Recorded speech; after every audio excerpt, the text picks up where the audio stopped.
কিন্তু তোমরা আল্লাহর হক আদায় করো না। এরপরে বলছে ওয়াসানি ক্বারাতুম কিতাবাল্লাহি ওয়া লাম তা'মালু বিহি, তোমরা রাত দিন আল্লাহর কিতাব পড়ো, কোরআনে পাক তিলাওয়াত করো, কিন্তু কোরআনে পাক যে জিনিস তোমাদেরকে করতে বলে সেটা করো না, যে জিনিস থেকে বিরত থাকতে বলে সেটা থেকে বিরত থাকো না। কোরআন পড়ো, কোরআন অনুযায়ী আমল করো না।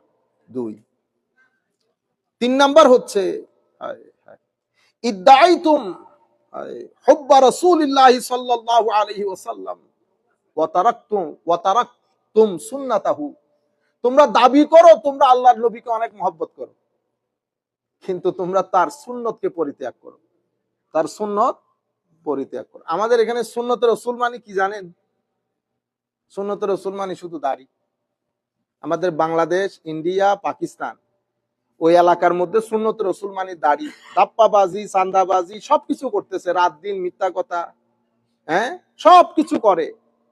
এগুলা কোনো কিছু সুন্নত না, সুন্নত শুধু দাড়ি। বাংলাদেশ, ইন্ডিয়া, পাকিস্তান। তো আমরা একটা ক্লাসে ছিলাম, হায় হায়, আল্লাহ হুজুরের রফে দারাজাত করুক, মিশরের মুফতি আতিয়া সাকর, যার নাম শুনলে মুফতিরা ভয় পাইতো। আমি এশিয়ান মেজাজের মুফতি মিশরের মধ্যে দেখছি শুধু আতিয়া সাকরকে, নতুবা ওরা মেজাজান অনেক নম্র।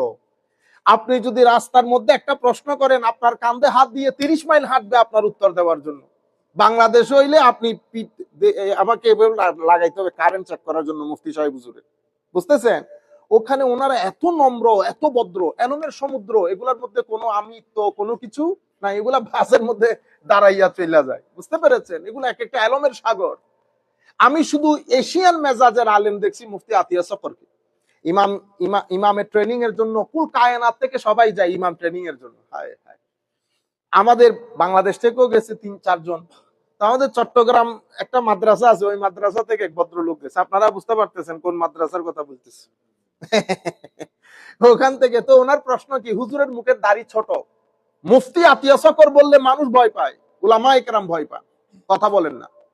তখন উনি বলতেছেন, বেটা মিন আইয়িল বালাদ আনতা, আনতা মিন বাংলাদেশ, মানে প্রথমে বলছে তুমি কোন দেশের, তারপরে বলতেছে আনতা বিন বাংলাদেশ, সাকেদা তুমি বাংলাদেশের না? তো জি জি জি হুজুর, হ্যাঁ বাংলাদেশিও নিন্দম সোয়াল ওয়াহেদ, বাস বাংলাদেশিও নিন্দম সোয়াল ওয়াহেদ। বাংলাদেশি, ইন্ডিয়ান, পাকিস্তান আসলে তাদের কাছে শুধু একটা প্রশ্ন, কোনটা? তাদের দাড়ি, তাদের সোয়াল হচ্ছে শুধু দাড়ি। লা ইয়ারিফুন আল উসুল ওয়ালা ইয়ারিফুন আল ইলম, তারা উসুল জানে না, ইলম জানে না, তাদের কাছে শুধু কি একটা প্রশ্ন। সেই দিন উনি 1.5 ঘন্টা দাড়ির উপরে উসুলই আলোচনা করেছেন। মানে দাড়ির উপর যত হাদিস আছে, আমার মনে হয় এলমের সমুদ্রের মধ্যে তরঙ্গ শুরু হয় না, তরঙ্গ শুরু হয়েছে। সমস্ত হাদিসগুলা টেবিলের উপর রেখেছে, তারে ডেকে বলতেছে তুমি উসুল পড়েছো, বুঝতে পেরেছেন? আচ্ছা, তো এই হাদিস সনদান কি, এই হাদিসের সনদ কি? না মারুফ। তারপরে সনদ, প্রত্যেক হাদিসের চুলচারা বিশ্লেষণ করে না, কোন হাদিস কোন সময় আমার নবী বলেছেন, এটা কোন কিতাবে এসেছে, এই হাদিস সনদান কোন অবস্থানের মধ্যে আছে, এই হাদিস থেকে যদি হুকুম সাব্যস্ত করতে চান তো কি কি হুকুম সাব্যস্ত করতে পারবেন। সুবহানাল্লাহ। এরপরে উনি ওনার ফতোয়া উনি দিয়েছেন, এটা আমি আপনাদেরকে না বলি, বুঝতে পেরেছেন? তো আমাদের এই কিছু এশিয়ান মাইন্ড আছে, আমাদের কিছু এশিয়ান মাইন্ড আছে, আমরা মাইন্ডসেটের দিক থেকে এরকম। কিন্তু যিনি যত বড় আলেম হয়েছেন, আমি মিশরের বুকে এত বড় বড় আলেম, এত বড় বড় আলেম আপনারা কল্পনাও করতে পারবেন না, কল্পনাও করতে পারবেন না। আমরা যাদেরকে ইংল্যান্ড, মিশরের মধ্যে তো ওনারা আপনাদের আমাদের দেশের মতো মুফতি মুহাদ্দিস এরকম বলে না। মুফতি মানে এক মুফতি, যিনি গ্রান্ড মুফতি। গ্রান্ড মুফতি মানে শুধু এমনি মুফতিতে চেয়ারে বসে যায় এরকম না, গ্রান্ড মুফতি মানে মুফতি, বুঝতে পেরেছেন আপনি? মানে হয় না সমুদ্র আর কি, জ্ঞান সমুদ্র। আমাদেরকে high high doctor Omar Hashem, যিনি, যাকে অফিসিয়ালি পৃথিবীর সবচেয়ে বড় মুহাদ্দিস ধরা হয়, বুখারী শরীফের সরা লেখা আছে, ইমামুল মুহাদ্দিসিন বলে, 1 লক্ষ হাদিস মুখস্থ জানে। তো আমরা একটা ক্লাস করাইতেছে, ক্লাস মানে দর্সের মধ্যে, আমাদের ক্লাস আমরা কখনো করি না, আমি যেহেতু ফলসফার মধ্যে ছিলাম, উনি ইলমুল হাদিসের শিক্ষক। আমি হিসাব করে দেখছি উনি ওই 2.5 ঘন্টার ক্লাসের মধ্যে 321টা হাদিস মুখস্থ বলেছেন, 321টা। আমাদেরকে 2টা বললে দেখছেন না, এটা নিয়ে বসছি, এটা মিশরের মধ্যে আপনার ওনারা, আমি প্রথম দেখছি মিশরীদেরকে বই পড়ে বিক্রি করে ফেলে। তা আমি আমার বন্ধু ছিল, বিক্রি করে ফেলতেছ, আমি এগুলো জানি তো, এলা হাফিজ কুল্লাহ হাজা, মানে আমি এই বইয়ে সবকিছু মুখস্থ করে ফেলছি। এদের মুখস্থ বিদ্যা তুখর, এদের সাথে কম্পিট করা সম্ভব না, এটা আল্লাহ পাক দান করেছেন। যাই হোক, তো বলতে চাচ্ছিলাম, উনি বলছেন ইদ্দাইতুম হুব্বা রাসূলিল্লাহ ওয়া তারাকতুম সুন্নাতাহু। আমরা সুন্নত বলতে শুধু দাড়ি বুঝাই, আমি শুধু এটা বুঝাইতেছি সুন্নত সবকিছু, সুন্নত অনেক, সুন্নতের অনেক বড় এক্সপেন্সিভ সুন্নত, বুঝতে পেরেছেন? তো বলতেছে তোমরা আল্লাহ রাসূলের মহব্বত দাবি করো কিন্তু আল্লাহ রাসূলের সুন্নতকে পরিত্যাগ করো। আচ্ছা 5 নাম্বার, আচ্ছা 4 নাম্বার, ইদ্দাইতুম আদাওয়াতাশ শায়তান ওয়া ওয়াফাকতুমুহু। তোমরা শয়তানকে দুশমন বলে জানো, সবসময় এটাই বলো, কিন্তু তোমাদের 24 আওয়ার্স এর কাজ প্রত্যেক কিছু শয়তানের সাথে মিলে তোমরা কাজ করো শয়তানকে সন্তুষ্ট করার জন্য, কিন্তু দাবি করো শয়তান তোমাদের দুশমন। ইন্না শায়তান লাকুম আদুব্বুম মুবিন, কিন্তু আমরা সারাদিন কাজ করি শয়তানের জন্য। ওয়াল খামিস, পঞ্চম হচ্ছে কুলতুম নুহিব্বুল জান্নাহ ওয়া লাম তা'মালু লাহা। তোমরা দাবি করো তোমরা জান্নাতকে মহব্বত করো, জান্নাতে যেতে চাও, কিন্তু জান্নাতের জন্য আমল করো না। এর পরবর্তীতে বলছে কুলতুম ইন্নাল মাউত হক ওয়া লাম তাসতাইদ্দু বিহা। তোমরা দাবি করো মৃত্যু অবশ্যই আসবে, কিন্তু কেউ মৃত্যুর জন্য তৈয়ারি যে নিতে হবে, প্রিপারেশন যে নিতে হবে, এই ব্যাপারে কারো কোনো অ্যাওয়ারনেস নাই। তোমরা দেখতেছো রাত দিন মানুষ মারা যাচ্ছে আসতেছে পৃথিবীতে, কিন্তু তোমাদের ভিতরে জিনিসটা ইম্প্যাক্ট করে না। তোমরা মনে করো তোমরা ছাড়া বাকি সব পৃথিবী থেকে চলে যাবে, শুধু তোমরা থেকে যাবে। আপনার চিন্তা করে দেখবেন, আমিও চিন্তা করে দেখতেছি, অমুক মারা গেছে, সমুক মারা গেছে, কখনো আমি চিন্তা করতে পারি না যে আমিও মারা যাবো। চিন্তা করছি সব যাবে, কিন্তু আমি যাব না। এর পরবর্তীতে আসামিন ইশতাগালতুম বিউয়ুবি ইখওয়ানিকুম, হায় হায়, ওয়া নাবাসতুম উয়ুবাকুম। তো তোমরা সারা দিন মাইনচের দোষের পিছনে লেগে থাকো। কার কি দোষ? নিজেরটা একবার চেক করে দেখো না, নিজের ভিতরে কত কিছু দোষ আছে। কথা আছে আকালতুম নি'মাত রাব্বিকুম ওয়া লাম তাশকুরুহা। তোমরা আল্লাহর নিয়ামতের উপর বেঁচে থাকো, কিন্তু আল্লাহর নিয়ামতের শুকরিয়া আদায় করো না।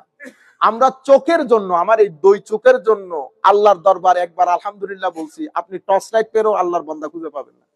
অথচ আমার শরীরের মধ্যে এটা অন্যতম দুইটা নিয়ামত। আমি এই দুই নিয়ামতের জন্য আমার আল্লাহর দরবারে শুকরিয়া আদায় করি নাই।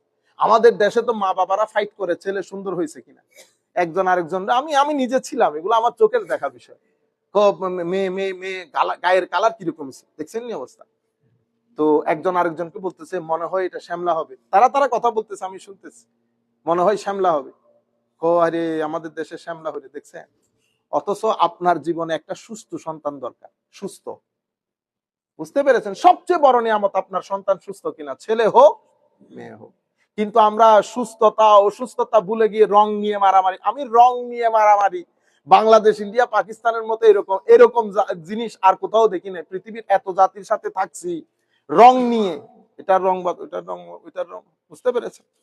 এর পরবর্তীতে বলা আসের দাফানতুম মাউতাকুম ওয়া লাম তা'তাবিরু বিহিম। নিজ হাতে তোমরা কত মানুষকে দাফন করো, কিন্তু শিক্ষা হাসিল করো না। কখনো এভাবে চিন্তা করো না যে তুমি শুচ্ছ আরেকজন তোমাকে শোয়াই দিচ্ছে, তুমি শুধু চিন্তা করো যে তুমি শোয়াবা না, এরকম না। তো এই 10টা জিনিস উনি বলেছেন, এই 10টা জিনিসের কারণে তোমাদের অন্তর মরে গেছে। সেই কারণে তোমরা ডাক দিলে আমার আল্লাহ আর তোমাদের ডাকে সাড়া দেয় না। আমার আল্লাহ তার ডাকে সাড়া দেয় যাকে আমার আল্লাহর বান্দা মনে করে। বুঝতে পেরেছেন? আমি শর্টকাট আবার চলে যাই, তাহলে আপনাদের মুখস্থ হয়ে যাবে। হযরত ইব্রাহিম ইবনে আদহাম বলতেছেন তোমরা আল্লাহকে জানো, চিনো, মানো, কিন্তু আল্লাহর হক আদায় করো না। আরিফতুমুল্লাহ ওয়া লাম তুআদ্দু হাক্কাহু। 1। 2 নাম্বার বলতেছেন কারাতুম কিতাবাল্লাহ ওয়া লাম তা'মালু বিহি। আল্লাহর কিতাব কোরআনে পাক পড়ো, কোরআন অনুযায়ী আমল করো না। ইদ্দাইতুম হুব্বা রাসূলিল্লাহ ওয়া লাম তা'মালু ওয়া তারাকতুম সুন্নাতাহু। আল্লাহর নবীর মহব্বত দাবি করো, আল্লাহর নবীর সুন্নতকে পরিত্যাগ করো। ইদ্দাইতুম আদাওয়াতাশ শায়তান, তোমরা শয়তানের আদাওয়াত দুশমনীকে বুঝো, মানো যে শয়তান তোমাদের দুশমন, কিন্তু তোমাদের যাবতীয় কর্মের মধ্যে শয়তানের সাথে মুওয়াফাকাত রাখো। এরপরে বলে কুলতুম নুহিব্বুল জান্নাহ ওয়া লাম তা'মালু লাহা। জান্নাতকে মহব্বত করো তোমরা, কিন্তু জান্নাতের জন্য আমল করো না। এরপরে বলছে তোমরা জাহান্নামকে ভয় করো, বলো কুলতুম নাখাফুন নার, তোমরা বলো তোমরা জাহান্নামকে ভয় করো। ওয়া ওয়াহানতুম আনফুসাকুম বিহা, অথচ তোমরা নিজেরা নিজেদেরকে জাহান্নামের কাছে সঁপে দিচ্ছ। কুলতুম ইন্নাল মাউতা হাক ওয়া লাম তাস্তাইদ্দু লাহ, তোমরা দাবি করো মওত হক, কিন্তু মওতের জন্য কোনো তৈয়ারি গ্রহণ করো না। ইস্তাগালতুম বিউয়ুবি ইখওয়ানিকুম ওয়া নাবাসতুম উয়ুবাকুম, তোমরা মানুষের দুস্ত্রুটি নিয়ে পড়ে থাকো, নিজের দুস্ত্রুটি কখন একবার চেক করে দেখো না। আকালতুম নি'মাতা রাব্বিকুম আলাম তাশকুরুহা, তোমরা আল্লাহর নিয়ামত খাও কিন্তু নিয়ামতের শুকরিয়া আদায় করো না। 10 নম্বর, দাফানতুম মাউতাকুম ওয়া লাম তা'তাবিরু বিহিম, তোমরা তোমাদের মৃত ব্যক্তিদেরকে দাফন করো কিন্তু ওখান থেকে কোনো ধরনের শিক্ষা হাসিল করো না। এই কারণে তোমাদের নফস মরে যাওয়াতে এখন তোমরা উদউনি আস্তাজিব লাকুম, তোমরা ডাক দিলে আল্লাহ সাড়া দেয় না। আমার আল্লাহ যখন ডাকবেন সাড়া দেওয়ার জন্য একটা গ্রামার আছে, সেই গ্রামার যদি পালন হয় আমার আল্লাহ সাড়া দেন, সেই গ্রামার পালন না হলে আমার আল্লাহ সাড়া দেয় না। নতুবা আমার আল্লাহ দয়ালু হিসেবে সবাইকে দেখভাল করেন, কিন্তু আমার আল্লাহর হক যখন আপনি আদায় করবেন তখন দেখবেন আপনি মুহূর্তে মুহূর্তে আমার আল্লাহকে আপনি ফিল করবেন। আপনাকে কখনো টেনশনে ফেলবে না, কখনো দুঃখে ফেলবে না, পড়বেন পড়বেন পড়বেন মনে করতেছেন কিন্তু পড়বেন না। আপনার ভিতরে খাস একটা সুকুন থাকবে। এই যে সুকুন আল্লাহ ওয়ালাদের সবচেয়ে বড় নিয়ামত হচ্ছে এটা। মানুষ পাগল হয়ে যাইতেছে টেনশনের মধ্যে, কার কি হবে কি না হবে, টাকা আছে কিনা নাই। দেখবেন এদের ভিতরে আল্লাহ একটা সুকুন দেয়। 2 সেকেন্ডের মধ্যে এদের ভিতরে টেনশন কাজ করে, 3 মিনিটের মধ্যে আমার আল্লাহ এদের সিনাকে কি করে দেয়, সেট করে দেয়, সুকুন প্রশান্তি। কোন ধরনের টেনশন অমুক সমুক তাদের ভিতরে রেখাপাত করে না। আল্লাহ রাব্বুল আলামিন আমাদের হামি ও নাসির হোক। আপনারা আজকে একটু সূরা ফাতিহা পড়বেন এবং সূরা ইখলাস শরীফ পড়বেন।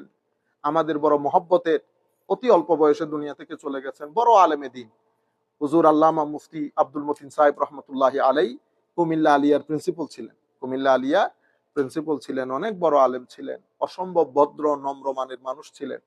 দোয়া করবেন আল্লাহ যেন হুজুরকে জাযায়ে খায়ের দান করেন, হুজুরের কবরকে যেন আল্লাহ জান্নাতের বাগানে পরিণত করেন। একটু একটু আমরা সূরা ফাতিহা পড়ি। আউযু বিল্লাহি মিনাশ শাইতানির রাজীম। বিসমিল্লাহির রহমানির রহিম।